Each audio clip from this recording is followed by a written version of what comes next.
പ്രത്യാശിക്കുന്നവർക്ക്. ഈ ശരിക്കും പറഞ്ഞാൽ വിശ്വാസത്തെ ആക്ടിവേറ്റ് ചെയ്യണത് ഈ പ്രത്യാശയാണ്. നമ്മൾ ഉടമ്പടി ചെയ്യണമെന്ന് വെച്ച് കഴിഞ്ഞാൽ നമ്മളെ പ്രത്യാശയെയും വിശ്വാസത്തെയും മെറ്റീരിയലൈസ് ചെയ്യാൻ വേണ്ടിയുള്ള എഫിഷ്യൻസിയാണ് ഉടമ്പടി കാഴ്ചവെക്കുന്നത്. അത് ഞാൻ വളരെ ലളിതമായിട്ട് പറയാം. ബുദ്ധിയുള്ളവരും കുറച്ചുകൂടി വിദ്യാഭ്യാസം കൂടുതലുള്ളവരും അച്ഛൻ ആദ്യം പറഞ്ഞ ഫോളോ ചെയ്യണം. രണ്ടാമത് പറയണത് അതിൽ താഴെ ഗ്രാസ്പിംഗ് പവർ ഉള്ളവർക്കാണ്. എന്ന് വെച്ച് കഴിഞ്ഞാൽ ഈ വിഷയത്തെ സംബന്ധിച്ചിടത്തോളം വിശ്വാസം എന്നത് കാണപ്പെടാത്തതുണ്ട്, നമ്മുടെ കയ്യിലില്ല, പക്ഷേ കർത്താവിൻ്റെ കയ്യിലത് ഉണ്ട് അല്ലേ. ഇനി എന്ത് ചെയ്യണം? വിശ്വാസം എന്നത് കാണപ്പെടാത്തതുണ്ട്, പ്രത്യാശിക്കുന്നവ ലഭിക്കുമെന്നുള്ള ഉറപ്പ്. ഈ പ്രത്യാശ ആരിലാണ്? ദൈവത്തിലാണ് പ്രത്യാശിക്കുന്നത്. ഈ പ്രത്യാശയ്ക്ക് നമ്മൾ ഇൻവെസ്റ്റ് ചെയ്യണത് എന്താണ്? നമ്മുടെ പ്രത്യാശയുടെ പ്രകടിപ്പിക്കുന്നതിന് നമ്മൾ ഉപയോഗിക്കുന്നതാണ് വിശ്വാസം. പിന്നെന്താണ് വിശ്വാസം? അതാണ് ഈ പ്രാർത്ഥന. ഞാൻ ചില പ്രാർത്ഥനക്കാരെ ഞാൻ ശരിക്കും വഴക്കിടും. എന്താ കാര്യം? അവർ 60 വർഷമായാലും പ്രാർത്ഥന തന്നെയാണ് ഇൻസ്ട്രുമെൻ്റായിട്ട് കൊണ്ടു നടക്കുന്നത്.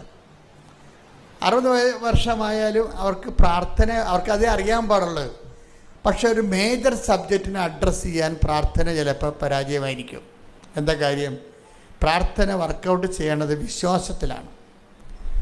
അത് ദൈവിക പുണ്യത്തിൻ്റെ ആദ്യ ഭാഗമേ ആകുന്നുള്ളൂ. രണ്ടാം ഭാഗം എന്താണ്? പ്രത്യാശയാണ്. മൂന്നാം ഭാഗം എന്താണ്? സ്നേഹമാണ്. മനസ്സിലായില്ലേ? ഈ എപ്പോഴും നമ്മൾ ശ്രദ്ധിക്കേണ്ടത് സ്നേഹം, അതായത് ചില വിശ്വാസം ചില വിഷയങ്ങൾ പ്രാർത്ഥനയാൽ പ്രവർത്തനക്ഷമമാകും. ഈ കൊണ്ട് ഒരു 10 ജപമാല ചൊല്ലിയാൽ പ്രവർത്തനക്ഷമമാകും, പ്രാർത്ഥനയാൽ പ്രവർത്തനക്ഷമമാകും. ചിലത് അതിനേക്കാൾ മേജറാണത് പ്രാർത്ഥന കൊണ്ട് നിൽക്കത്തില്ല.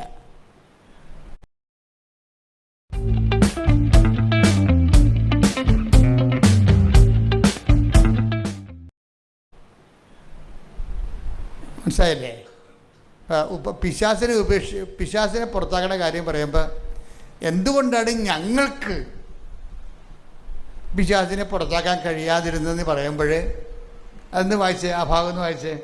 കർത്താവ് താപോറിൽ നിന്ന് ഇറങ്ങുന്നില്ലേ? നിങ്ങൾ ശ്രദ്ധിച്ച് കേൾക്കണം കേട്ടോ. ഇത് ഇത്തിരി പാടുള്ള പരിപാടിയാണ്. എന്നാലും അറിയണം, ഉടമ്പടിയിലേക്ക് ഇങ്ങനെ 10 100 ധ്യാനം കൂടി എന്ന് പറയുമ്പോൾ ആദ്യത്തെ ധ്യാനം തന്നെ ഞാൻ പറഞ്ഞുകൊണ്ടിരുന്നു കഴിഞ്ഞാൽ നിങ്ങൾ ഈ പറഞ്ഞ പോലെ വിശ്വാസത്തിന് ബാലപാഠങ്ങളിൽ കിടക്കും. ഉടമ്പടിയുടെ പുതുക്കൽ കൂടുന്നതനുസരിച്ച് കൊണ്ട് നിങ്ങൾ ഗ്രേഡ് വർദ്ധിക്കണം, കപ്പാസിറ്റി വർദ്ധിക്കണം. അതൊന്ന് വായിച്ചേ. തുല്യം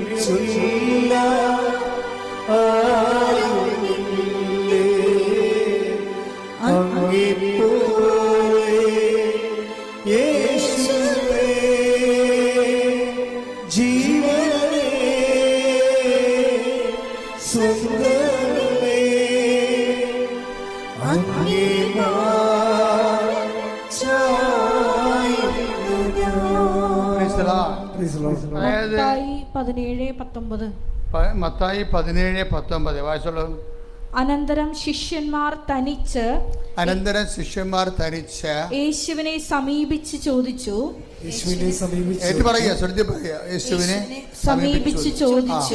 എന്തുകൊണ്ടാണ് അതിനെ ബഹിഷ്കരിക്കാൻ ഞങ്ങൾക്ക് കഴിയാതെ പോയത്? യേശു പറഞ്ഞു. ഇതിന്റെ പോക്ക് കണ്ടില്ലേ? അപ്പൊ കഴിയാത്ത കാര്യങ്ങൾ അപ്പോസ്തലന്മാർക്ക് വരെ ഉണ്ടെന്നർത്ഥം. അപ്പം നിങ്ങൾക്ക് കഴിയണില്ലെന്ന് പറഞ്ഞാൽ അതിൻ്റെ അത് കാര്യമൊന്നുമില്ല. അപ്പോൾ കർത്താവിൻ്റെ കൂടെ നടന്നിട്ട് പോലും ചില കാര്യങ്ങൾ ചെയ്യാൻ അപ്പോസ്തലന്മാർക്ക് കഴിവില്ല. എന്തുകൊണ്ടാ കാര്യം? അതാണ് ഈ ഫസ്റ്റ് ലെവൽ ഫെയ്ത്ത് ഉപയോഗിച്ച് കഴിഞ്ഞാൽ ചില കാര്യങ്ങൾ കഴിയത്തില്ല, ഉറപ്പല്ലേ? ഫസ്റ്റ് ലെവൽ ഫെയ്ത്ത് ഉപയോഗിച്ചാൽ ചില കാര്യങ്ങൾ അപ്പോസ്തലന്മാർക്ക് പോലും കഴിയത്തില്ല. എന്നിട്ട് ഈശോ പറയും, നിങ്ങളെ ഇങ്ങനെയുള്ള ഇത് ഗ്രേഡ് കൂടിയ സംഭവമാണ്. ഈ ഗ്രേഡ് കൂടിയ സംഭവങ്ങളെ അഭിമുഖീകരിക്കുമ്പോൾ നിങ്ങളുടെ വിശ്വാസം പോരാതെ വരും. പിന്നെ എന്ത് ചെയ്യണം? പ്രാർത്ഥന വേണം. പിന്നെ എന്ത് ചെയ്യണം? ചിലത് പ്രാർത്ഥന കൊണ്ട് ശരിയാകത്തില്ല. എന്താ കാര്യം? ചില കയ്യെഴുത്ത് പ്രതികളിൽ പ്രാർത്ഥന കൊണ്ടല്ലാതെ കിടക്കുന്നുണ്ടെങ്കിലും ചില കയ്യെഴുത്ത് പ്രതികളിൽ കിടക്കണ എന്താണ്? നമ്മളെ അതായത് മൊബൈലിൽ കാണത്തില്ല അത്. അതായത് മത്തായി 17 ബൈബിളിലെ 17-ാം അധ്യായത്തിൻ്റെ താഴെ ടിപ്പണിയിലുണ്ട്, അതായത് ഫുഡ് നോട്ടിലുണ്ട്. എന്താ പറഞ്ഞിരിക്കുന്നത്? ചില കയ്യെഴുത്ത് പ്രതികളിൽ 17-ാം അധ്യായം 21-ാം വാക്യമായി പ്രാർത്ഥനയും ഉപവാസവും വഴി അല്ലാതെ ഈ വർഗത്തെ പുറത്താക്കാനാവില്ല എന്ന് ചേർത്ത് കാണുന്നു. Praise the Lord. അപ്പം ചില ബന്ധനങ്ങൾ അഴിക്കണമെങ്കിൽ പ്രാർത്ഥന മാത്രം പോരാ, പിന്നെന്ത് വേണം? ഉപവാസം വേണം. മനസ്സിലായില്ലേ? അതാണ് ഈ ഉടമ്പടിയിൽ ഉപവാസം ചേർത്തിരിക്കുന്ന കാര്യം. മേജർ കാര്യങ്ങളെ പൊക്കിയെടുക്കാൻ വേണ്ടിയാണ്, ബലം കിട്ടാൻ വേണ്ടിയാണ്. ഇപ്പം 5 കിലോ പൊക്കണമെങ്കിലും 10 കിലോ പൊക്കണമെങ്കിലും ഒരേ ബലം മതിയാണ്. 5ാം ക്ലാസ്സുകാരൻ ചിലപ്പോൾ 5 കിലോ പൊക്കും. പക്ഷേ 5 കിലോ അവന് 10 കിലോ അവന് പൊക്കേണ്ടി വന്നു കഴിഞ്ഞാൽ എന്ത് ചെയ്യും? പൊക്കത്തില്ല. അപ്പോൾ എന്ത് ചെയ്യും? 10ാം ക്ലാസ്സുകാരൻ അവൻ്റെ ബോഡി വെയിറ്റ് 10ാം ക്ലാസ്സിൻ്റെ ശരീരപ്രകൃതിയുള്ള ആളിന് അത് പൊക്കാം. അപ്പോൾ വിശ്വാസം നമ്മുടെ നമ്മുടെ ശരീരത്തിൻ്റെ വയസ്സ് വളരണ പോലെ വിശ്വാസം വളരണമെന്നുണ്ടാന്ന് നോക്കണം. നമ്മളെപ്പോഴും എൻ്റെ കൂടെ ആപ്പിള്ളി എന്നും പറഞ്ഞുകൊണ്ട് ഒരു ബ്രദറുണ്ടായിരുന്നു. ഞാൻ എൻ്റെ ജീവിതത്തിൽ അയാളെക്കുറിച്ച് എഴുതിയിട്ടുണ്ട്. അപ്പോൾ ഞങ്ങൾ രണ്ടും കൊന്തയെല്ലാം നിൽക്കും. സെമിനാരി ഇംഗ്ലീഷ് കൊന്ത. ഇപ്പോൾ കൊന്തയിലുള്ള സമയത്ത് ഈ ആപ്പിളിയുടെ കയ്യിലൊരു കൊന്ത ഉണ്ടാകും, എൻ്റെ കയ്യിലും കൊന്ത ഉണ്ടാകും. ഞാനിങ്ങനെ അച്ഛന്മാരെ പേടിച്ചും ദൈവത്തിനെ പേടിച്ചുമൊക്കെ കൊന്തയെല്ലാം വൃത്തിമേനയായിട്ട് ചൊല്ലിക്കൊണ്ടിരിക്കുകയാണ്. ആപ്പിളിൽ എന്ന് വെച്ചാൽ ആപ്പിളിൻ്റെ മെയിൻ പരിപാടി ഞങ്ങൾക്കവിടെ സെമിനാരി ബാസ്കറ്റ് കളിക്കാം, ഫുട്ബോൾ കളിക്കാം, അതുപോലെ തന്നെ കരാട്ടയ്ക്ക് പോകാം. എന്ത് വേണമെങ്കിലും വൈകുന്നേരം 5 മണിക്ക് 1 മണിക്കൂർ എന്ത് വേണമെങ്കിലും ചെയ്യാം. ഫിസിക്കലായിട്ട് എക്സസൈസിൻ്റെ ടൈമാണ്. ആപ്പിളിൽ ഇതൊന്നും പോകത്തില്ല. ആപ്പിൾ ജിംനേഷ്യത്തിലേ പോകത്തുള്ളൂ. ആ സമയത്ത് ആപ്പിളിൻ്റെ ജിംനേഷ്യത്തിലേ പോകത്തുള്ളൂ. അപ്പോൾ ആപ്പിൾ എന്നാ ചെയ്യണമെന്ന് വെച്ചാൽ ഇത് കുളിച്ച് കഴിഞ്ഞിട്ട് ജിംനേഷ്യത്തിൽ പോയിട്ട് വന്നിട്ട് കുളിക്കും. ശരീരം തണുത്ത് കഴിയുമ്പോൾ കുളിച്ച് വന്നിട്ട് ഞങ്ങളെല്ലാം പിന്നെ കൊന്തക്ക് കയറും. കൊന്തക്ക് കയറുന്ന സമയത്തെല്ലാം ആപ്പിളി ജിംനേഷ്യത്തിൽ ഇരിക്കുന്ന സമയത്ത് കണ്ണാടി വെച്ചുകൊണ്ട് ഏത് മസിലാണ് പൊങ്ങിയത്, ഏതാണ് താന്നത്, വയറിൽ എത്ര മസിൽ വന്ന്, 6 പാക്ക് വന്നാൽ ഇപ്പം 4 വന്നുള്ള 5 വന്നാന്നൊക്കെ നോക്കിക്കൊണ്ടിരിക്കും. കണ്ണാടി നോക്കത്തില്ലേ? അതുപോലെ ഈ കൊന്തയിലുള്ള സമയത്ത് കണ്ണാടി നോക്കാൻ പറ്റത്തില്ല. കൊന്തയിലുള്ള സമയത്ത് ശരീരം ഇവിടം വരെ ഉടുപ്പിട്ടിരിക്കുകയല്ലേ. ആപ്പിൾ നോക്കണമെന്ന് വെച്ചാൽ ഈ മസിൽ ചുട്ടി എന്നെ കാണിക്കും കൊന്തയിട്ടൊക്കെ. ഇതിനകത്ത് മസിലാണ്. അത് വെച്ചാൽ എൻ്റെ കയ്യിൽ മസിലൊന്നും ഇല്ലല്ലോ. ആപ്പിളിൻ്റെ കയ്യിൽ 5-6 മസിലുണ്ട്. അതിങ്ങനെ ഡംബൽസ് പിടിച്ച് മസിലുണ്ടാക്കിയതാണ്. ഇപ്പോൾ നന്മ നിറഞ്ഞ പറയുന്നത് ചൊല്ലിക്കൊണ്ടിരിക്കുന്ന സമയത്ത് പരിശുദ്ധ പറഞ്ഞ് ചെല്ലുമ്പോൾ ആപ്പിളി കൈ ചുരുട്ടി എന്നെ കാണിക്കും. നോക്കിയേ എത്ര മസിലായെന്ന് നോക്കി. എന്നാ പറ്റി? ആപ്പിളി ആ കൊല്ലം തന്നെ സെമിനാരിൽ നിന്ന് പോയി. सही टाइम पर सही डिसीजन लेना है तो स्पीड तो चाहिए बॉस. इसीलिए ग्रो के साथ फास्ट ट्रेड करो. कैसे? चलो दिखाता हूँ. फर्स्ट, मल्टी लेआउट स्क्रीन, जहां आप एक ही टाइम पर चार्ट्स, पोजीशंस और ऑप्शन चेन देख सकते हो और क्विक डिसीजंस ले सकते हो. नेक्स्ट है क्विक बास्केट. इसके साथ आप अपनी ट्रेडिंग स्ट्रैटेजीज को सुपर फास्ट एग्जीक्यूट कर सकते हो और पे ऑफ ग्राफ के साथ अपना रिस्क और रिवॉर्ड इजीली. അതാണ് വിഷയം. എന്നാലും ഞാൻ ആപ്പിളി എപ്പോഴും ഓർത്തിരിക്കും. ഇന്നിപ്പോൾ ഹൈക്കോടതിയിൽ വലിയ വക്കീലാണ് പുള്ളി. കാരണം അദ്ദേഹത്തിൻ്റെ വിളി അതായിരുന്നു. പക്ഷേ ഞാനിവിടെ നിൽക്കുന്നു. അതാണ് വിഷയം. നമ്മളെങ്ങനെ ദൈവദിനത്തിനെ പെരുമാറുന്നത് അതനുസരിച്ചായിരിക്കും നമ്മളുടെ ഭാവിയെല്ലാം നിശ്ചയിക്കപ്പെടുന്നത്. അപ്പോൾ എന്താ വിഷയം എന്ന് വെച്ച് കഴിഞ്ഞാൽ ആ മനുഷ്യൻ പ്രാർത്ഥന ഇടക്ക് പോലും അയാൾ നോക്കിയത് മസിലെത്രണ്ണം കട്ട കൂടി എന്നാണ് നോക്കുന്നത്. അത് അയാൾക്ക് ആ ശരീരത്തെക്കുറിച്ച് അത്രയും ജാഗ്രതയുണ്ടല്ലോ. ഇത്രയെങ്കിലും ജാഗ്രത നമുക്ക് പ്രാർത്ഥനാ ജീവിതത്തെക്കുറിച്ച് ഉണ്ടാകണം. ഓരോ ദിവസം ചെല്ലും തോറും നമ്മുടെ വിശ്വാസം വളർന്നതും നമ്മൾ നോക്കിക്കൊണ്ടിരിക്കണം. മനസ്സിലായില്ലേ? അയാൾ പ്രാർത്ഥന ഇടക്ക് പോലും അയാളുടെ ശരീരം വളർന്നതെന്നാണ് നോക്കിക്കൊണ്ടിരിക്കുന്നത്. നമ്മൾ ഭക്ഷണം കഴിക്കുമ്പോഴും നിങ്ങൾ പോയി സിനിമ കണ്ടാലും ശരി, അപ്പോഴും വിശ്വാസത്തെക്കുറിച്ച് നമുക്കൊരു ജാഗ്രത ഉണ്ടാകണം. ഇതിൽ വളരുന്നുണ്ടോ ഒന്ന് പ്രാർത്ഥിച്ച്. കർത്താവായ ദൈവമേ, വയസ്സ് വളരുന്നതനുസരിച്ച് വിശ്വാസത്തിൽ വളർച്ച ഉണ്ടാകുവാൻ അങ്ങ് നൽകുന്ന വിഷയങ്ങളോട് സുവിശേഷ വിഹിതമായി പ്രതികരിക്കുവാൻ എന്നെ അനുഗ്രഹിക്കണം. ശ്രദ്ധിക്കട്ടെ. ഹല്ലേലൂയ.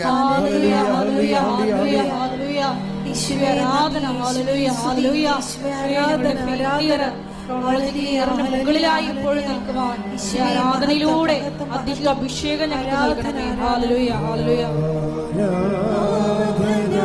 ഒരുമിച്ച് പാടുക.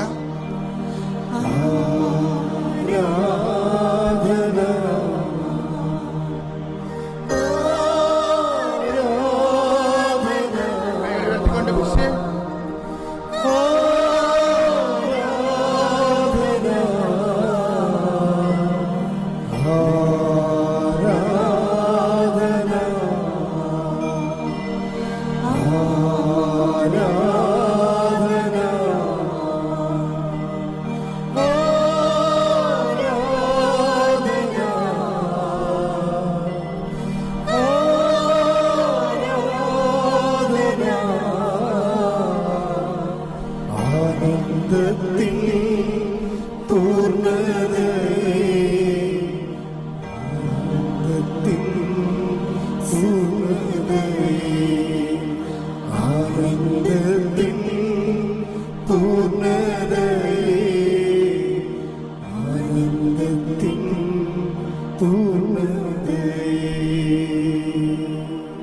പരിശുദ്ധ പരമദിവ്യകാരുണ്യത്തിന് എന്നേരവും ആരാധനയും സ്തുതിയും പുകഴ്ചയും ഉണ്ടായിരിക്കട്ടെ. പരിശുദ്ധ പരമദിവ്യകാരുണ്യത്തിന് എന്നേരവും ആരാധനയും സ്തുതിയും പുകഴ്ചയും ഉണ്ടായിരിക്കട്ടെ. അതായത് നമ്മളിപ്പോൾ സംസാരിച്ചുകൊണ്ടിരിക്കുന്നത് വിശ്വാസത്തിൻ്റെ വളർച്ചയുടെ ഘട്ടങ്ങളെയാണ്. നമ്മൾ ഉടമ്പടിയിൽ ഇപ്പം നേരത്തെ എന്താ പറഞ്ഞത്? വിശ്വാസം കേൾവിയിൽ നിന്നും, അല്ലേ എന്നല്ലേ പറഞ്ഞത്? അതേതാണ് വചനം? റോമ 10:17. വിശ്വാസം കേൾവിയിൽ നിന്നും, കേൾവി യേശുക്രിസ്തുവിനെ കുറിച്ചുള്ള പ്രസംഗത്തിൽ നിന്നും. അതാണ് ഈ പ്രഥമ പാഠം എന്ന് പറയുന്നത്. വിശ്വാസത്തിന്റെ പ്രഥമ പാഠമാണ്. ഇനി എന്താ പറയുന്നത്? വിശ്വാസം കേൾവി എന്ന് പറയുമ്പോൾ അറിവാണ്. മനസ്സിലായില്ലേ? വിശ്വാസം അറിവിൽ നിന്ന്, യേശുക്രിസ്തുവിനെ കുറിച്ചുള്ള അറിവിൽ നിന്ന് കിട്ടിയാൽ കുറച്ച് നമുക്ക് ഈ അറിവ് വെച്ച് പ്രാർത്ഥിക്കാൻ പറ്റും. മനസ്സിലായി? വിശ്വാസം കേൾവി എന്ന് പറയുമ്പോൾ നമ്മൾ വിശ്വാസം ക്രിസ്തുവിനെ കുറിച്ചുള്ള പ്രസംഗം എന്ന് പറയുമ്പോൾ ക്രിസ്തുവിനെ കുറിച്ചുള്ള അറിവാണത്, അല്ലേ? അപ്പോൾ ബൈബിൾ വായിച്ചാലും ബൈബിൾ പ്രസംഗം കേട്ടാലും നമുക്ക് എന്താ സംഭവിക്കുന്നത്? യേശുക്രിസ്തുവിനെ കുറിച്ചുള്ള അറിവ് കിട്ടും, ഇല്ലേ? അങ്ങനെ വിശ്വാസം അറിവിൽ നിന്നും, അപ്പോൾ വിശ്വാസം അറിവിൽ നിന്നും, ഈ അറിവ് വെച്ച് നമുക്ക് എന്ത് ചെയ്യാൻ പറ്റും? അറിവ് വെച്ച് നമുക്ക് പ്രാർത്ഥിക്കാൻ പറ്റും, ഇല്ലേ? അത് ലെവലാണ്. പക്ഷെ പ്രാർത്ഥന കൊണ്ട് ചില കാര്യങ്ങൾ നടക്കത്തില്ല. ആരെന്ത് ചെയ്യണം? ഉപവസിക്കണം. അതാണ് 17:21. പ്രാർത്ഥന കൊണ്ടും ചില ഗ്രേഡുകൾ, അതായത് ചില ബന്ധങ്ങൾ, ആ പിശാചിനെ ഉപേക്ഷിക്കാൻ ഒഴിപ്പിക്കാൻ പത്തോസിന് പോലും കഴിഞ്ഞില്ല.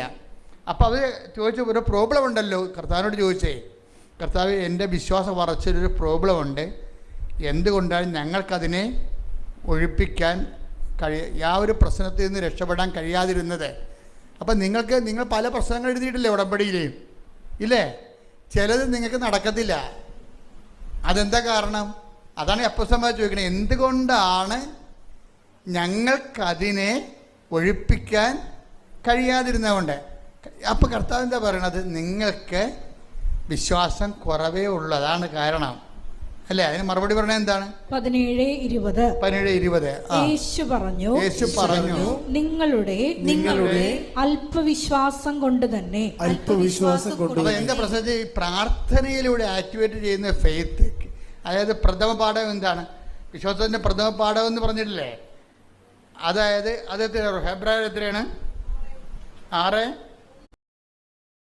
बहुत सारे लोग समझते हैं कि 4 दिन में हम हिप्नोसिस सीख ही नहीं सकते, और मैं आप सबको बताता हूं कि आप 4 दिन में हिप्नोसिस प्रो बन सकते हैं। फर्स्ट डे हम सीखते हैं हिप्नोसिस क्या होता है, हिप्नोसिस क्या नहीं होता है, माइंड रूल्स, कैसे माइंड ओबे करते हैं, सबकॉन्शियस माइंड क्या होता है, सबकॉन्शियस माइंड क्या होता है, और 7 ऐसी ट्रिक्स जिसको यूज करके आप वर्ल्ड का कोई भी प्रैक्टिकल ऑफ हिप्नोसिस कर सकते हैं। और बीच बीच में 10 से 12 प्रैक्टिकल्स हम करते हैं जो कि पब्लिक के ऊपर करते हैं, कैसे 30 सेकंड से 60 सेकंड में किसी का भी माइंड हैक कर सकते हैं। सेकंड डे होता है प्रैक्टिकल वर्कशॉप। प्रैक्टिकल वर्कशॉप में प्रैक्टिकली आपको सिखाया जाता है कैसे आप हिप्नोसिस 30 सेकंड टू 60 सेकंड में अपने आप को कर सकते हैं, किसी और को कर सकते हैं। सेकंड डे के एंड पर आप हिप्नोसिस सीख चुके होते हैं। और third day application of hypnosis, कैसे पैसों के लिए हिप्नोसिस यूज करेंगे, कैसे बिजनेस के लिए आप यूज करेंगे, कैसे हिप्नोथेरेपी को यूज करेंगे, हिप्नोटिक सेशन करना पूरा सीखते हैं। एंड सेल्फ हिप्नोसिस, एक वंडरफुल टेक्निक्स हम सीखते हैं कैसे अपने आप को सेल्फ हिप्नोटाइज करके अपना माइंड रिप्रोग्राम कर सकते हैं। And then fourth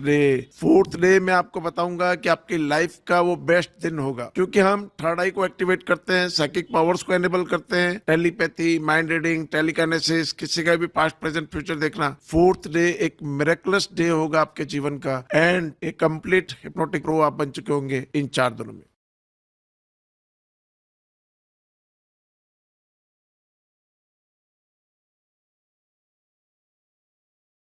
Here's a look at my week on Facebook gaming. Monday morning, I play puzzle games. On Tuesday, I choose racing games. Friday evening, I use groups to see what my friends want to play. Play the games you want and share with friends on Facebook gaming.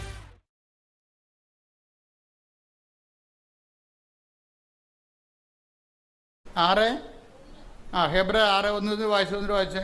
അതിനാൽ ക്രിസ്തുവിന്റെ വചനത്തിന്റെ പ്രഥമ പാഠങ്ങൾ പിന്നിട്ട് നമുക്ക് പക്വതയിലേക്ക് വളരാം. ഈ പ്രശ്നങ്ങൾ അധികരിക്കുന്നതിന്റെ ഉദ്ദേശം നമ്മളിങ്ങനെ ഫെയ്ത്ത് മച്യൂരിറ്റിയിലേക്ക് ദൈവം വളർത്തുകയാണത്, പിടിയേ. അല്ലാതെ ഇങ്ങനെ എന്തുകൊണ്ടാണ് വെച്ചിട്ട് പറയാം. ഇപ്പോൾ പണ്ട് വിജയകുമാർ സാർ എന്നോട് പറയുമായിരുന്നു, പ്രോബ്ലംസ് ആർ ഇൻ ക്യൂ എന്നാ പറയണത്. അതായത് ഓരോ ദിവസവും ഓരോ പ്രശ്നം ഉണ്ടാകും. എത്ര പ്രാർത്ഥനയ്ക്ക് കുഴപ്പമൊന്നുമില്ല, വിശുദ്ധ ജീവിതത്തിന് കുഴപ്പമില്ല, പക്ഷേ പ്രശ്നം ഒഴിഞ്ഞിട്ട് നേരം ഉണ്ടാകത്തില്ല. അപ്പോൾ നമ്മളവർക്ക് അയ്യോ ഞാൻ ഇത്രയും പ്രാർത്ഥിക്കണമല്ലോ, എന്നിട്ട് എന്താണ് പിന്നെയും പ്രശ്നം തന്നെ. നമ്മളെന്താ ചെയ്യണത്? പിന്നെയും പ്രശ്നം ഉണ്ടാകാതിരിക്കാനാണ് നമ്മൾ ഈ ഉടമ്പടി എടുത്തിരിക്കുന്നത്. പിടിയിട്ടില്ലേ? നമ്മൾ പ്രാർത്ഥിക്കുന്നതിൻ്റെ ഉദ്ദേശം എന്താണ്? പിന്നെയും പ്രശ്നം ഉണ്ടാകാതിരിക്കാനാണ്. പക്ഷെ ചിലർ പറയും, അച്ഛാ നമുക്ക് ഈ പ്രാർത്ഥിക്കുന്നതോറും പ്രശ്നമാണല്ലേ അച്ഛാന്ന് ചോദിക്കും. ആ ചിലർക്ക് എങ്ങനെ അപ്പോൾ പ്രാർത്ഥിക്കാതിരിക്കണമല്ലേ നല്ലതെന്ന് ചോദിക്കും. അതാണ് അവർ ഉദ്ദേശിക്കണതേ. പ്രാർത്ഥിച്ചില്ല പിന്നെ പ്രശ്നമില്ലല്ല, പ്രാർത്ഥിക്കുമ്പോഴല്ലേ ഈ പ്രശ്നം ഉണ്ടാകണത്. ചിലർക്ക് പ്രാർത്ഥിക്കുന്നതോറും പ്രശ്നം ഉണ്ടാകും. അപ്പോസ്തലന്മാർക്ക് പ്രാർത്ഥിക്കുന്നതോറും പ്രശ്നം ഉണ്ടായി. എന്താ പ്രശ്നം ഉണ്ടായത്? നേരത്തെ അവർക്ക് വിശക്കണ പ്രശ്നങ്ങളുള്ളു. അത് വലിയടത്ത് നോക്കിയാൽ കട്ടുതിന്ന ചെയ്യുമ്പോൾ പത്രോസ് വരെ കണ്ടവൻ്റെ പുരയിടത്തിൽ നിന്നും ഗോതമ്പ് കട്ടുന്ന പാർട്ടിയാണ്. അത് സാധാരണ മനുഷ്യരല്ലേ. അപ്പം അതുകൊണ്ട് അതൊന്നും ഈശോയ്ക്ക് അതൊന്നും പ്രശ്നമല്ലേ. പക്ഷേ അങ്ങനെയാണെങ്കിലും ആ ഒരു ഫെയ്ത്തിലൊന്നും അത് പുള്ളിക്ക് ഉപവാസം ഇല്ലാഞ്ഞിട്ടല്ല അങ്ങനെ ചെയ്തത്. അപ്പം ഈശോ എന്നാ പറയണത് കഴിഞ്ഞാൽ ഇപ്പോൾ ഇറ്റ്സ് ഓക്കെ, പക്ഷേ ഒരു ഗ്രേറ്റർ പ്രോബ്ലം വന്നാൽ നീ ഗോതമ്പ് കട്ടുന്ന തീരത്തില്ല പ്രശ്നം. കാര്യം എന്താണ്? ഉപവസിക്കുക തന്നെ ചെയ്യണം. പിടിയിട്ടില്ലേ? അപ്പം നീതി കഴിച്ചായിരുന്നു. ഈ ആ ഭാഗം ഒന്ന് എടുത്തേ. മത്തായി 12-ാം അധ്യായം 1 മുതലുള്ള തിരുവചനങ്ങൾ. മത്തായി 12:1. അക്കാലത്ത് ഒരു സാബത്തിൽ യേശു ഗോതമ്പ് വയലിലൂടെ കടന്നു പോവുകയായിരുന്നു. അവന്റെ ശിഷ്യന്മാർക്ക് വിശന്നു. അവർ കതിരുകൾ പറിച്ചു തിന്നാൻ തുടങ്ങി. ഫരിസേയർ ഇത് കണ്ട് അവനോട് പറഞ്ഞു, നോക്കൂ, സാബത്തിൽ നിഷിദ്ധമായത് നിന്റെ ശിഷ്യന്മാർ ചെയ്യുന്നു. അവൻ പറഞ്ഞു, വിശന്നപ്പോൾ ദാവീദും അനുചരന്മാരും എന്താണ് ചെയ്തതെന്ന് നിങ്ങൾ വായിച്ചിട്ടില്ലേ? അവൻ ദൈവഭവനത്തിൽ പ്രവേശിച്ച് പുരോഹിതന്മാർക്കല്ലാതെ തനിക്കോ സഹചരന്മാർക്കോ ഭക്ഷിക്കാൻ അനുവാദമില്ലാത്ത കാഴ്ചയപ്പം ഭക്ഷിച്ചതെങ്ങനെ? അല്ലെങ്കിൽ സാബത്ത് ദിവസം ദേവാലയത്തിലെ പുരോഹിതന്മാർ സാബത്ത് ലംഘിക്കുകയും അതേസമയം കുറ്റമറ്റവരായിരിക്കുകയും ചെയ്യുന്നത് എങ്ങനെയെന്ന് നിങ്ങൾ നിയമത്തിൽ വായിച്ചിട്ടില്ലേ? എന്നാൽ ഞാൻ നിങ്ങളോട് പറയുന്നു, ദേവാലയത്തേക്കാൾ ശ്രേഷ്ഠമായ ഒന്ന് ഇവിടെയുണ്ട്. ഇതിൻ്റെ ഒരു വിഷയം എന്ന് പറഞ്ഞാൽ വളരെ ശ്രദ്ധിച്ചിരിക്കണേ. അതായത് ഇപ്പോഴും ഉപവാസത്തെ ഈശോ കോംപ്രമൈസ് ചെയ്യുകയാണ്. എന്താ കാര്യം? അവർക്ക് വിശന്ന് അവർ ഭക്ഷണം കഴിച്ചു. അവിടെ കയ്യില്ലായിരുന്നു. കണ്ട ഗോതമ്പ് പാടത്തൂടി പോകുമ്പോൾ അവിടുന്ന് സാപത്തിൽ നിന്ന് പോലും അവർ ഭക്ഷണം എടുത്ത് കഴിച്ചപ്പോൾ കർത്താവ് വിശപ്പിന് പ്രാധാന്യം കൊടുത്ത് ഓക്കെ എന്ന് പറഞ്ഞു. പക്ഷേ ഈ ഉപവാസം ഇല്ല. പക്ഷെ പുള്ളി അവർ ഉപവസിക്കണില്ല. പക്ഷെ ഉപവാസം ഇല്ലാതെ ഇങ്ങനെ തിന്ന് നടന്നാൽ ചില സമയത്ത് അത് ഓക്കെ ആകത്തില്ല. അതുകൊണ്ടാണ് പിശാച് ബാധനെ കൊണ്ടുവരുന്നത്. പിടിയിട്ടില്ലേ? ഈ ഗോതമ്പ് കണ്ടവൻ്റെ വീട്ടിൽ നിന്ന് വരെ ഗോതമ്പും കണ്ടതിൽ നടന്ന പാർട്ടി ഒരു മേജർ പ്രോബ്ലം വന്നാൽ ഇവർ ജപ അടിക്കേണ്ടി വരും. പക്ഷെ അവരെന്നിട്ട് ആ പിശാച് ബാധന ഇവരെ മണ്ണും കുത്തി എറിഞ്ഞിട്ട് ഓടിച്ചു കളഞ്ഞു. ഇവരോടി. പിശാച് ബാധന ഓടിയില്ല, ഇവരോടി. അവർക്ക് വലിയ ക്ഷയമായി. ഉപവാസത്തിൽ നിങ്ങൾ ഉപവാസം ഉടപ്പിയ എപ്പോഴെങ്കിലും നിങ്ങൾക്ക് ക്ഷയമുണ്ടാവും. എന്താ കാര്യം? ഒരു മേജർ പ്രോബ്ലം വരണതിൻ്റെ ഉദ്ദേശം നിങ്ങൾ ഉപവസിച്ച് ബലം പ്രാപിക്കാൻ വേണ്ടിയാണ് വരണത്. അപ്പോൾ അപ്പോസ്തലന്മാർ വന്ന് ചോദിച്ചു. അതെവിടെയാണ് ചോദിച്ചിരിക്കണേ? മത്തായി 17:19.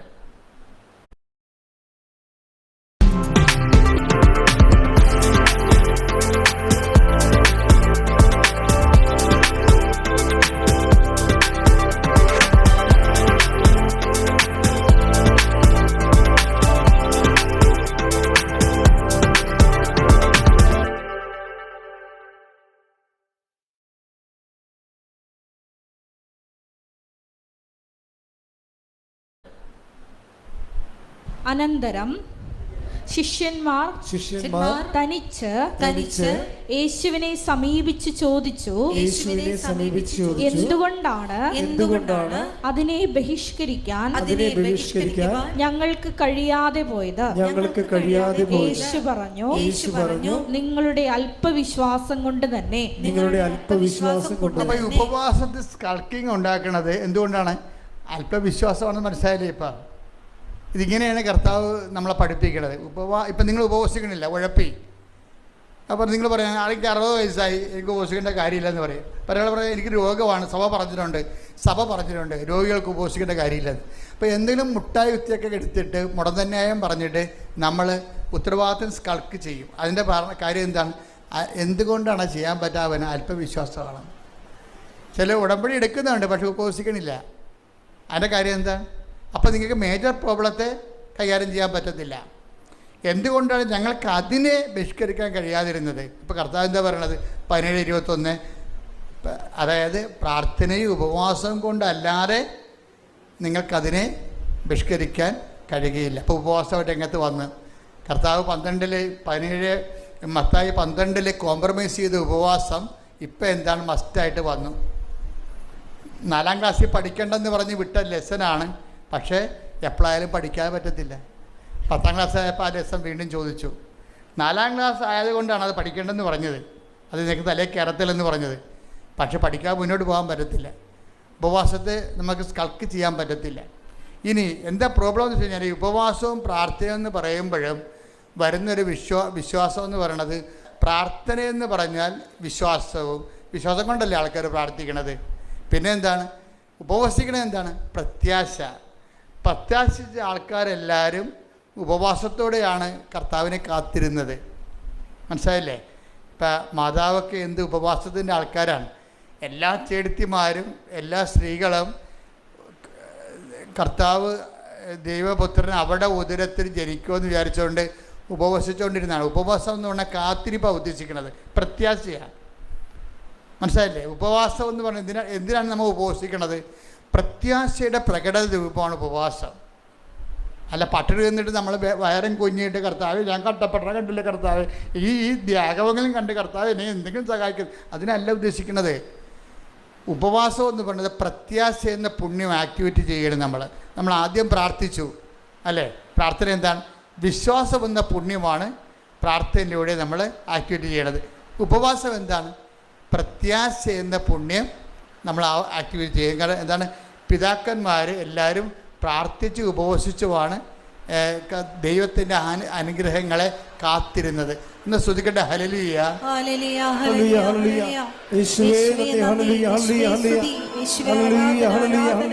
പ്രാർത്ഥന എന്താണത്? വിശ്വാസത്തിൻ്റെ പ്രകടരൂപം പ്രാർത്ഥന. ഉപവാസം എന്താണത്?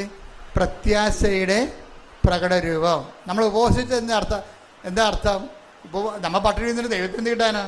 ദൈവത്തിന് കിട്ടുന്നത് നമ്മൾ ആ വിഷയത്തിൽ പ്രത്യാശ അർപ്പിക്കുന്നു. കർത്താവിൽ നമ്മൾ പ്രത്യാശ അർപ്പിക്കുന്നു. അതിന് പകരം അത് കർത്താവിൽ നമ്മൾ പ്രത്യാശ അർപ്പിക്കുന്നുവെന്ന് ദൈവത്തോട് പറയാൻ വേണ്ടിയാണ് നമ്മളെന്ത് ചെയ്യണത്?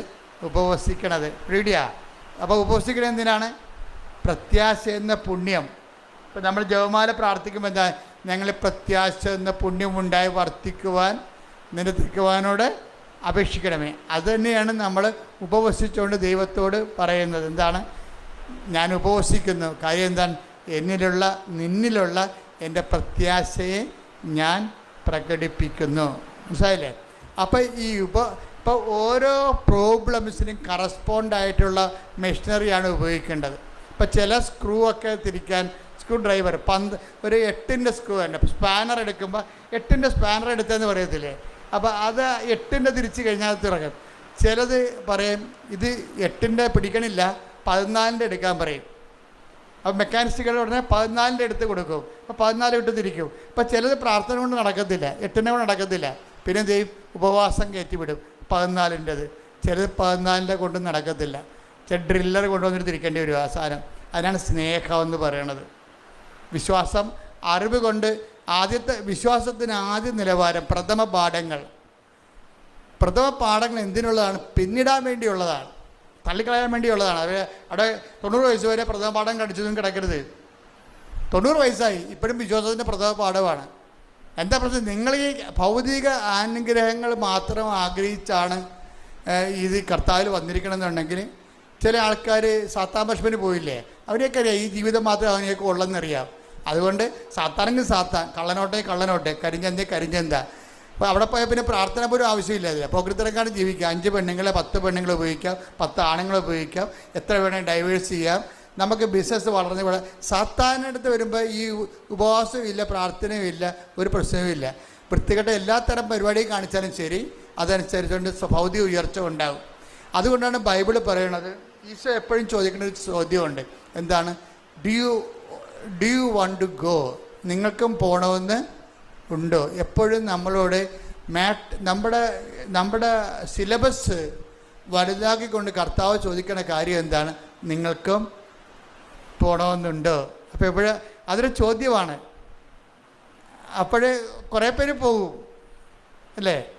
അതെടുത്തേ 6:63 എടുത്തേ യോഹന്നാൻ്റെ സുവിശേഷം. കട്ടിയാക്കി കർത്താവ് സിലബസ് കട്ടിയാക്കും. പിതാക്കന്മാരെ മരുഭൂമി വെച്ച് മഞ്ഞ ഭക്ഷിച്ചു, അതുപോലെ ഈ അപ്പം ഭക്ഷിക്കുന്ന നിത്യം ജീവിക്കാൻ ലോകത്തിൻ്റെ ജീവന് വേണ്ടി ഞാൻ നൽകുന്ന അപ്പം എൻ്റെ ശരീരം തന്നെയാണ്. അപ്പോൾ എൻ്റെ ശരീരം തന്നെയാണെന്ന് പറയുമ്പോൾ സിലബസ് കട്ടിയായി. അവർ ചോദിക്കും, ഇയാളുടെ ശരീരം, ഇയാൾ യൗസേപ്പിൻ്റെ മകനല്ലേ, മറിയമല്ലേ ഇയാളുടെ അമ്മ, ഇയാളുടെ ശരീരം നമ്മളെങ്ങനെ ഭക്ഷിക്കണത്? ഇത് എന്നാ വർത്താനെന്ന് ചോദിക്കും. കഠിനമാണെന്നൊക്കെ പറയും. അപ്പോൾ അങ്ങനെ കുറേ ആൾക്കാരിട്ട് സിലബസ് കഠിനമാക്കും. വിശ്വാസത്തിൻ്റെ വിഷയം കഠിനമാക്കും. വിശ്വാസത്തിൻ്റെ വിഷയം കഠിനമാക്കുമ്പോൾ എൻ്റെ അർത്ഥം എന്താണ്? നിങ്ങളെ പ്രഥമ പാഠങ്ങൾ പിന്നിട്ട് വന്നതിൻ്റെ അർത്ഥം. വിശ്വാസത്തിൻ്റെ വിഷയം കഠിനമാകും.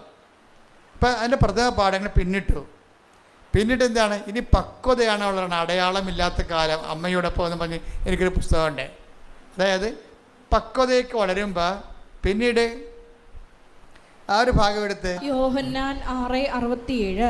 യോഹന്നാൻ 6:67. യേശു 12 പേരോടുമായി ചോദിച്ചു, നിങ്ങളും പോകാൻ ആഗ്രഹിക്കുന്നുവോ?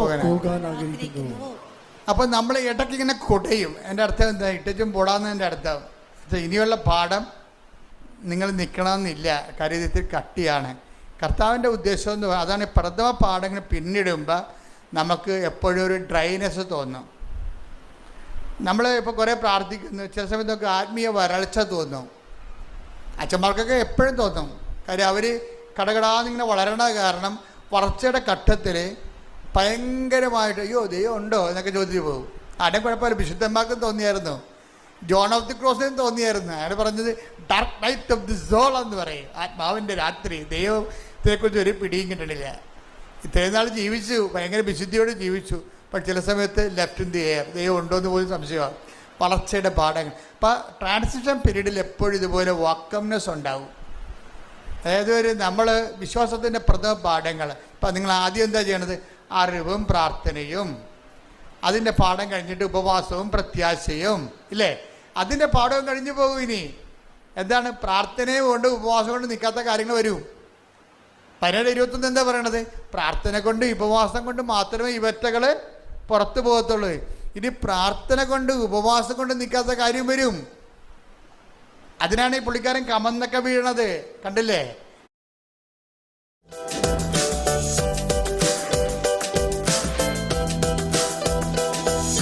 ഫ്രണ്ട്സിനൊക്കെ ഞാൻ ക്രിയേറ്റ് ചെയ്ത ഫ്രണ്ട് ആപ്പ് എന്നുള്ള ഒരു ആപ്പിലൂടെയാണ് കേട്ടോ. ഈ ഒരു ആപ്പ് ഒരു ഫ്രണ്ട് മേക്കിംഗ് ആപ്പാണ്. ഇതിൽ നിങ്ങൾക്ക് പുതിയ പുതിയ ആൾക്കാരെ മീറ്റ് ചെയ്യാനും അതേപോലെ സ്പെഷ്യൽ കണക്ഷൻസ് ബിൽഡ് ചെയ്യാനും പറ്റും through video and audio call. And ഇതിൽ നിങ്ങൾക്ക് ഗ്രൂപ്പ് ചാറ്റ്സിൽ ജോയിൻ ചെയ്യാൻ പറ്റും, ഗെയിംസ് കളിക്കുക, വേരിയസ് ആക്ടിവിറ്റീസിൽ റൂംസും ഹോസ്റ്റ്. ഈ ഒരു ആപ്പ് സേഫ് ആണ് വിത്ത് വോയിസ് വെരിഫിക്കേഷൻ ആൻഡ് നിങ്ങൾക്ക് ഇൻട്രസ്റ്റ് ഇല്ലാത്ത ആൾക്കാരെ നിങ്ങൾക്ക് ബ്ലോക്കും ചെയ്യാം. ഇതിൽ നമുക്ക് വുമൻസിന് ഗിഫ്റ്റ് ഉണ്ട്, ആ ഗിഫ്റ്റ്സ് നമുക്ക് റിയൽ മണി ആയിട്ട് കൺവേർട്ടും ചെയ്യാം. പ്ലേ സ്റ്റോറിൽ ആപ്പ് അവൈലബിൾ ആണ്, വേഗം പോയി ഡൗൺലോഡ് ചെയ്തു.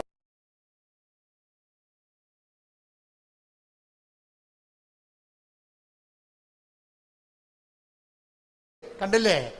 ഗെത്സെമനി കവന്ന് വീഴുകയാണ്. പ്രാർത്ഥന കൊണ്ട് നിൽക്കണില്ല അവിടെ, പിന്നെ ഉപവാസം കൊണ്ട് നിൽക്കണില്ല. ആള് രണ്ടും പ്രാർത്ഥന കഴിഞ്ഞ് ഉപവാസം കഴിഞ്ഞ് വരികയാണ്. ആള് ആദ്യം പെസകായ്ക്ക് പോലും ആൾ ഉപവാസത്തിലായിരുന്നു. അത് കഴിഞ്ഞ് ഗെത്സെമനി പ്രാർത്ഥനയായിരുന്നു. പെസക കഴിഞ്ഞപ്പോൾ എഴുന്നേറ്റ് നിന്ന് പ്രാർത്ഥിച്ചു. മൊത്തം പ്രാർത്ഥന ഉപവാസമാണ്. പക്ഷെ നിൽക്കണില്ല. ഇനി എന്താണ് വിശ്വാസത്തിലേക്ക് വരണത്? പ്രാർത്ഥന ഉപവാസം കൊണ്ട് നിൽക്കണില്ല. അപ്പം ക്രിസ്തു എന്താ ചെയ്തത്? കവന്ന് വീണ്. എന്നിട്ട് എന്താ പറഞ്ഞത്? അതിനാണ് പൗലോസ് പറയണത്, ഈ ഒരു വിശ്വാസ വളർച്ചയിൽ ആദ്യ കാലങ്ങളിൽ നമ്മൾ പ്രാർത്ഥന കൊണ്ട് നടക്കും. പിന്നെ വിഷയം കുറച്ചുകൂടി കട്ടിയായി കഴിയുമ്പോൾ പിന്നെ പ്രാർത്ഥനയും ഉപവാസം വേണ്ടി വരും. ചില സമയത്ത് പ്രാർത്ഥനയും ഉപവാസം കൊണ്ടും നിൽക്കത്തില്ല. എന്താ കാരണം? ചില കാര്യങ്ങൾക്ക് പ്രാർത്ഥന കൊണ്ടും പറ്റത്തില്ല, ഉപവാസം കൊണ്ടും പറ്റത്തില്ല. ചില ആൾക്കാർ പറയും ഞങ്ങൾ 33 വിശ്വാസപ്രമാണം ചൊല്ലി എന്നൊക്കെ പറഞ്ഞാലും അതൊക്കെ ഈ പ്രഥമ പാഠങ്ങളാണ്. അതിൻ്റെ അടുത്ത പാഠം പ്രത്യാശയുടെയാണ്, ഉപവാസമാണ്. അപ്പോൾ ചില ആൾക്കാർ പറയും ഞാൻ 33 ദിവസം ഉപവാസം എന്നൊക്കെ പറയും. ചിലപ്പോൾ അതിൽ നിൽക്കത്തില്ല. ക്രിസ്തുവിലല്ലേ വളരണത്. ക്രിസ്തുവിൽ വളരുന്ന അനുസരിച്ച് കൊണ്ട് ഇതുപോലുള്ള ചില കാര്യങ്ങളിൽ ഘട്ടം ഘട്ടമായിട്ട് വളർച്ച ഉണ്ടാകുമ്പോൾ എന്തു ചെയ്യും? ആദ്യം വിശ്വാസത്താൽ അതായത് അറിവ് കൊണ്ട് വിശ്വാസമൊക്കെ ഉണ്ടാകും. വിശ്വാസം കൊണ്ട് അതുപോലെ തന്നെ പ്രാർത്ഥനയൊക്കെ ഉണ്ടാകും, പ്രാർത്ഥനാ ജീവിതം. പിന്നെ ഉപവാസമുണ്ട്. പിന്നെ എന്താണ്? അതായത് വിശ്വാസം, പ്രത്യാശ. പിന്നെ എന്താ ഉള്ളത്? സ്നേഹമെന്നും സംഭവമുണ്ട്. അതാണ് ഗലാത്യർ 5:6. സ്നേഹത്താൽ പ്രവർത്തനക്ഷമമായ വിശ്വാസം. ഉടമ്പടി അതാണ്. അത് മനസ്സിലാക്കണം. അല്ലാതെ വല്ലതൊക്കെ കാണിച്ചു വെക്കരുത്. ഉടമ്പടി പ്രഥമ പാഠങ്ങൾ പിന്നിട്ട സംഭവമാണ്. വിശ്വാസത്തിൻ്റെ നിലവാരം കഴിഞ്ഞു, പ്രാർത്ഥന കൊണ്ടും കഴിഞ്ഞു. അതാണ് മേജർ പ്രോബ്ലംസ് അഡ്രസ് ചെയ്യാൻ ഉടമ്പടിയെ പറ്റത്തുള്ളൂ. എന്താ കാര്യം? ഉടമ്പടി എന്താണ്? ഉടമ്പടി ഗലാത്യർ 5:6. അതെന്താണ്? അറിവ് കൊണ്ടല്ല അവിടെ വർക്കൗട്ട് ചെയ്യണം, വിശ്വാസം കൊണ്ടല്ല. പിന്നെ എന്താണ്? സ്നേഹം കൊണ്ടാണ്. വിശ്വാസം, പ്രത്യാശ, സ്നേഹം. ദൈവിക പുണ്യങ്ങളെ ഈ ഗെത്സെമനി വരുമ്പോൾ ഈശോ പ്രകടിപ്പിക്കുന്നത് എന്താണ്? സ്നേഹമാണ്. എന്താണ്? എല്ലാം എന്നെ വിളിച്ച് അപ്പാക്ക് വേണ്ടി ജീവിച്ചൊക്കെ നടന്നെങ്കിലും സമയത്ത് അപ്പാക്ക് ആര് മാറി, അപ്പായെ കാണാനില്ല. അപ്പം എലോയ് ലമാസമക്താനി എന്ന് പറഞ്ഞ് കരഞ്ഞിട്ട് എന്ത് ചെയ്യും? സ്നേഹം എല്ലാം വിശ്വസിക്കുന്നു. അപ്പം അങ്ങനെ പോകത്തില്ല. അപ്പ ഇവിടെ എവിടെയെങ്കിലും ഉണ്ട്, ഇപ്പോഴത്തെ അവസ്ഥയിൽ എന്നെ കാണാത്തതാണ്. അതാണ് എൻ്റെ ഇപ്പോഴത്തെ പാഠം. അതുകൊണ്ട് പറയും ഐ കമൺ മൈ സ്പിരിറ്റ്. അത് ഭയങ്കര സംഭവമല്ലേ? അതാണ് ക്രിസ്തു കടന്നുപോയ വഴികൾ. ക്രിസ്തു ആണ് നമ്മുടെ സബ്ജക്റ്റ്. അപ്പം ക്രിസ്തു കടന്നുപോയെന്ന വഴികൾ അനുസരിച്ച് കൊണ്ട് നമ്മുടെ ജീവിതാനുഭവങ്ങളെ നമ്മളെ ക്രിസ്തു കേന്ദ്രീകൃതമായിട്ട് വേണം ജീവിതാനുഭവങ്ങളെ വിലയിരുത്താൻ. മനസ്സിലായില്ലേ? അല്ലാതെ നിങ്ങൾ ഈ കഞ്ഞി ആൾക്കാരായിട്ട് നടക്കരുത്. വിശ്വാസത്തിൻ്റെ പ്രഥമ പാഠങ്ങൾ പിന്നിടാൻ വേണ്ടിയുള്ളതാണ്. ഓരോരോ ഉടമ്പടി പുതുക്കി കഴിയുമ്പോഴും വിശ്വാസത്തിൻ്റെ പ്രഥമ പാഠങ്ങൾ അടുത്ത ഘട്ടം പിന്നിടണം. ഇവർ നീല ഉടമ്പടിയോടും വളർന്നിട്ടില്ല. അത് ഭയങ്കര സംഭവമാണത്. ഇവരിപ്പോഴും പണ്ട് പേരക്കിടങ്ങൾക്ക് ആനയാണ് കൂനൊക്കെ പറഞ്ഞത് കരഞ്ഞു കൂപ്പി പണ്ട് പച്ച ഉടമ്പടി എടുത്ത കാലത്ത് എന്താണ് ഇവർ പറഞ്ഞത്, അത് ആ നിലവാരം തന്നെ ഈ പണ്ടാരത്തിന് ഇപ്പോഴും ഉള്ളത്. അതുകൊണ്ട് ഇനി കാണുമ്പോൾ തന്നെ എനിക്ക് പറയും കർത്താവിന് പണി കൊടുക്കാൻ വേണ്ടി രാവിലെ വണ്ടിയും കയറി വന്നിരിക്കണമെന്ന്. എന്നിട്ട് ഇവർ വളരണില്ല, ഇവർ വളർന്നിട്ടില്ല. ഈ സംഭവം ഈ വിശ്വാസത്തിൻ്റെ പ്രഥമ പാഠങ്ങൾ പിന്നിട്ട് കഴിഞ്ഞാൽ നിങ്ങൾ എൻ്റെ അടുത്ത് വരത്തില്ല. എൻ്റെ അടുത്തല്ല, ദൈവത്തിൻ്റെ അടുത്ത് പോലും നമ്മൾ ചെല്ലത്തില്ല. എന്താ കാര്യം? അക്കാലങ്ങളിൽ നിങ്ങൾ എന്നോടൊന്നും ചോദിക്കത്തില്ല. Take the word of God. Hallelujah. Hallelujah, hallelujah, hallelujah, hallelujah. യോഹന്നാൻ 16:23. യോഹന്നാൻ 16:23. അന്ന് നിങ്ങൾ എന്നോട് ഒന്നും ചോദിക്കുകയില്ല. അപ്പൊ അതാണ് വിശ്വാസത്തിന്റെ പ്രഥമ പാഠങ്ങൾ പിന്നിട്ട് ഒരാൾ പക്വതയിലെത്തി കഴിഞ്ഞാൽ എല്ലായിടത്തും ഓടി ദൈവത്തിൻ്റെ അടുത്ത് വരത്തില്ല. എന്താണ്? അപ്പ ഇവിടെ ഉണ്ടെന്നുള്ളത് എന്നെ കൈവിട്ട പോലെ എനിക്ക് തോന്നണത്, but I still believe in. എന്താണ്? എൻ്റെ വിശ്വാസം ഇപ്പോൾ വർക്കൗട്ട് ചെയ്യണത് കേൾവിയിൽ നിന്നൊന്നുമല്ല, പിന്നെ എന്താണ്? പ്രത്യാശയിൽ നിന്നുള്ള വിശ്വാസം വർക്കൗട്ട് ചെയ്യണത് സ്നേഹം കൊണ്ടാണ്. സ്നേഹത്താൽ പ്രവർത്തനക്ഷമമായ വിശ്വാസമായതുകൊണ്ട് എന്ത് ചെയ്യും? 1 Corinthians 13:7 വർക്കൗട്ട് ചെയ്യണം. അപ്പോൾ അത് വളർച്ചയുടെ പ്രഥമ പാഠങ്ങൾ പിന്നിട്ട് കഴിഞ്ഞാൽ പക്വതയേക്കല്ല വളരണത്. അപ്പോൾ പക്വത എന്ന് പറഞ്ഞാൽ എന്താണ്? അത് ഈ 1 Corinthians 13:7. സ്നേഹം സകലതും സഹിക്കുന്നു. സ്നേഹം സകലതും സഹിക്കുന്നു, സകലതും വിശ്വസിക്കുന്നു. വിശ്വസിക്കുന്നു. ഇതാണ് വിഷയം. അതായത് ആ കുരിശിന് സംഭവിക്കണ ഇതാണ്. ഏലോയ് ഏലോയ് ലമാ സബക്താനി എന്ന് ഈശോ ചോദിക്കത്തില്ലേ? അപ്പം നീ എന്നെ കൈവിട്ടോന്ന് ചോദിക്കണില്ലേ? എന്നിട്ട് എന്താ പറയണത്? അതായത് അവിടെ ഈശോയുടെ ഉപവാസം കഴിഞ്ഞു, പ്രാർത്ഥന കഴിഞ്ഞു, ഉപവാസം കഴിഞ്ഞു. പക്ഷേ ദൈവം കൈവിട്ട പോലെ ആയിപ്പോയി. പ്രാർത്ഥിച്ചിട്ട് നിന്നില്ലല്ല, പ്രാർത്ഥിച്ച് നിന്നോ? പിന്നെ എന്താണ്? പിന്നെ ഇത് ഈശോ ഉപവസിച്ചു. കഴിക്കുന്ന ഈ ഒടുക്കത്തെ താഴത്തിൽ ഇരുന്നുകൊണ്ട് 10 ദിവസം പറയുന്നുണ്ട് കഴിക്കണില്ലേ എന്ന് പറയും. അപ്പോൾ ഈശോ പറയും എനിക്കിന് ഉപവാസമാണ്, നാളെ ഈ സമയത്ത് അപ്പായുടെ കൂടെ മേശപ്പുറത്ത് പെസക ഞാൻ കഴിക്കും സ്വർഗീയ എഴുന്നേശാരയിലെന്ന് പറയും. എന്നിട്ട് അവൻ എഴുന്നേരുന്നിട്ട് ഭയങ്കരമായൊരു സ്വസ്ത്രഗീതം ആലപിക്കും. എല്ലാവരും കൈയടിച്ച്.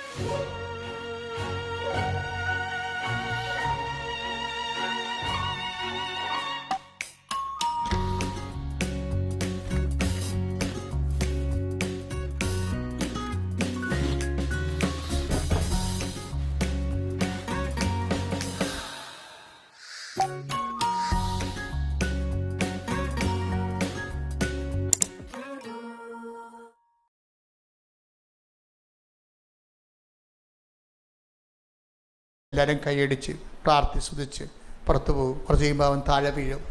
എന്താ കാര്യം? ഇത്രയും പ്രാർത്ഥന ഉപവാസം ഉണ്ടെങ്കിലും അവന് അഭിമുഖീകരിക്കേണ്ട വിഷയത്തെ കൈകാര്യം ചെയ്യാൻ ഈ പ്രാർത്ഥനയ്ക്ക് ഉപവാസത്തിനും പറ്റണില്ല. അതാ വിഷയം. ആ വീണുപോയി. ആ വീണിട്ട് പിന്നെ അവൻ്റെ കയ്യിൽ നിന്ന് എല്ലാം വിട്ടുപോകണുണ്ട്. അവൻ ലോകത്തിൻ്റെ പാപത്തിൻ്റെ ശാപത്തിന് വേണ്ടി സ്വയം ഏറ്റെടുത്തപ്പോൾ അതിൻ്റെ വേദനയും നീറ്റലും എല്ലാം അവൻ അനുഭവിച്ചു. അവൻ കുറിച്ച് തൂങ്ങി തർക്കപ്പെട്ട് അപ്പോൾ അവന് സങ്കടമായി. പ്രാർത്ഥന കൊണ്ട് ഉപവാസം കൊണ്ടും ഇതിനെ കുരിശിനെ അതിജീവിക്കാൻ പറ്റണില്ല. അപ്പോൾ എന്ത് പറഞ്ഞു? ഏലോയ് ലമാ സബക്താനി, എന്താണ് നീ എന്നെ ഉപേക്ഷിച്ചത്?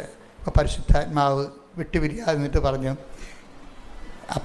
അപ്പായല്ലേ ഇപ്പം നീ കാണാതിരിക്കാനുള്ള, ഇനി 1 മിനിറ്റ് കഴിയുമ്പോൾ ഞാനും കൂടി പോകാൻ അപ്പ എനിക്ക് ആ കമാൻഡ് തന്നിട്ടുണ്ട്. അതുകൊണ്ട് ഞാനും പോകാൻ പോവുകയാണ്. നീ ഒരു പണി ചെയ്യണം. സ്നേഹം എല്ലാം വിശ്വസിക്കുന്നു. അപ്പ ഇവിടെ ഉണ്ടെന്ന് നീ വിശ്വസിക്കണം. എന്നിട്ട് നീ അപ്പായിക്ക് നിൻ്റെ ആത്മാവിനെ ഏൽപ്പിക്കണം. ഉടനെ അവൻ പറഞ്ഞു, പരിശുദ്ധാത്മാവ് ഇറങ്ങിപ്പോവുകയും ആ ഒറ്റ വാക്ക് ആ സമയത്ത് അവൻ പറഞ്ഞുകൊണ്ടിരുന്ന് ഐ കമൺ മൈ സ്പിരിറ്റ്. എന്നിട്ട് അവൻ തല വലത്തേക്ക് ചായച്ചു, ജീവൻ സമർപ്പിച്ചെന്ന് പറയും. ഇതാണ് സ്നേഹത്താൽ പ്രവർത്തനക്ഷമമായ വിശ്വാസം. കൈയടിക്കട്ടെ, സ്തുതിക്കട്ടെ. ഹല്ലേലൂയ. ഹല്ലേലൂയ, ഹല്ലേലൂയ, ഹല്ലേലൂയ, ഹല്ലേലൂയ. എല്ലാം കൈവിട്ട് പോകുമ്പോൾ ഞങ്ങളുടെ പ്രതീക്ഷയ്ക്ക് അപ്പുറത്തുള്ള കാര്യങ്ങൾ സമർപ്പിക്കുന്നു. ഈ ആരാധനയിലൂടെ ഞങ്ങളെ അഭിഷേകിച്ചു.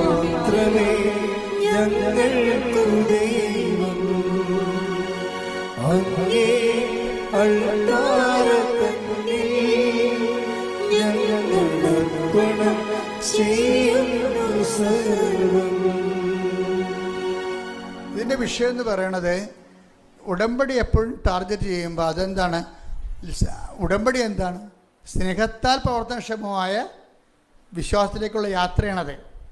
അപ്പം അതുകൊണ്ട് എന്താ ചെയ്യണമെന്ന് പറഞ്ഞാൽ, ചില കാര്യങ്ങളെ നമ്മൾ ആക്ടിവേറ്റ് ചെയ്യണമെങ്കിൽ നമ്മളുടെ പ്രാർത്ഥന പോരാതെ വരും, ഉപവാസം പോരാതെ വരും. മനസ്സിലായില്ലേ? എന്താ കാര്യത്തിൽ? ഇപ്പോൾ ഒരു പിശാച് ബാധിതനെ കർത്താവ് ഉയർപ്പിച്ചല്ല, അല്ല അവനെ വിടുവിച്ചേ. അപ്പം പിശാച് ബാധിതൻ പറഞ്ഞേ, നീ എവിടെ പോയാലും ഞാൻ നിന്നെ അനുഗമിക്കുമെന്ന് പറഞ്ഞു. അപ്പോഴെന്താ ഈശോ പറഞ്ഞത്? നീ എൻ്റെ കൂടെ വരണ്ട, വീട്ടിൽ പോടാന്ന് പറഞ്ഞു. എന്താ കാര്യം? അവന് കർത്താവിൻ്റെ കൂടെ വരാനുള്ള ഇവാഞ്ചലിസ്റ്റ്, ഈ സ്നേഹത്താൽ പ്രവർത്തനക്ഷമമായ വിശ്വാസത്തിലേക്ക് വരണമെന്നുണ്ടെങ്കിൽ ചിലത് കർത്താവിൻ്റെ കൂടെ നടക്കത്തില്ല. കർത്താവിൻ്റെ കൂടെ നടന്നാൽ നടക്കാനുള്ള യോഗ്യത ലഭിക്കത്തില്ല. കർത്താവിനോട് നടക്കുന്നതല്ല, നടക്കാനുള്ള യോഗ്യത ലഭിച്ചില്ല. ഇപ്പം ചില സൗഖ്യങ്ങളൊക്കെ നമുക്ക് കിട്ടും, വിടുതൽ കിട്ടും. അതുകൊണ്ട് ക്രിസ്തു നിങ്ങളുടെ കൂടെ ഉണ്ടെന്ന, ക്രിസ്തുവിനെ പരിചരിക്കാൻ നിങ്ങൾക്ക് കഴിയുമെന്ന് ഒന്നും വിശ്വസിക്കരുത്. അത് വേറെ ഇൻസ്ട്രുമെൻറ്റാണ്. അതാണ് ആ പിശാച് ബാധന് അയാൾക്ക് വലിയൊരു അനുഗ്രഹമാണ് ചെയ്തത്. ഇത്രയും നാൾ അയാളെ പിശാചിൽ കെട്ടിയിട്ടിരിക്കുകയായിരുന്നു, ഒന്ന് കൈയും കാലും കെട്ടിയിട്ടിരിക്കുകയായിരുന്നു. അയാളെ കർത്താവ് അഴിച്ചു വിട്ടു, ഭയങ്കര അനുഗ്രഹം കിട്ടി അയാൾക്ക്. പക്ഷേ അയാൾ കർത്താവിനോട് പറഞ്ഞു, നീ എവിടെ പോയാലും ഞാൻ നിന്നെ അനുഗമിക്കും. അപ്പോൾ പറഞ്ഞു, അതിന് വേറെ സ്കൂളാണ്, അതിനവിടെ പഠിക്കേണ്ടി വരും, ഇപ്പം തൽക്കാലം വീട്ടിൽ പോകാൻ പറഞ്ഞു. എന്നിട്ട് എത്ര അനുഗ്രഹം കിട്ടിയാലും എത്ര വലിയ സാക്ഷ്യം പറഞ്ഞാലും ഈശോ പറയും, തൽക്കാലം വീട്ടിൽ പോകാൻ പറയും. എന്താ കാര്യം? ക്രിസ്തുവായിരിക്കണം നമ്മുടെ ലക്ഷ്യം. അതിന് വേറെയാണ് വിഷയം. അതിന് ഈ പ്രോസസ്സിംഗ് ഉണ്ട്. എല്ലാ കാലവും വയറ്റിപ്പഴപ്പിന് വേണ്ടി ക്രിസ്തുവിൻ്റെ കൂടെ നടന്നാൽ നമുക്ക് ഒത്തിരി കാലം നടക്കാൻ പറ്റത്തില്ല. ഞാൻ പറഞ്ഞു വന്ന ഭാഗം, ഒരു പിശാച് ബാധിതനെ കർത്താവ് ഒഴിപ്പിച്ച് കഴിഞ്ഞപ്പോൾ ആ പിശാച് ബാധിതൻ ഈശോനോട് പറയും, ഞാൻ നിന്നെ അനുഗമിക്കാമെന്ന് പറയും. അപ്പോൾ ഈശോ പറയും, നീ വീട്ടിൽ പോയി കർത്താവ് നിന്നോട് ചെയ്ത കാര്യങ്ങൾ അവരോട് പറയണം. അതാണ് ഇവാഞ്ചലൈസേഷൻ എന്ന് പറയണത്. അപ്പോൾ മനസ്സിലായില്ലേ? ലൂക്ക 8:38-39. ലൂക്ക 8:30.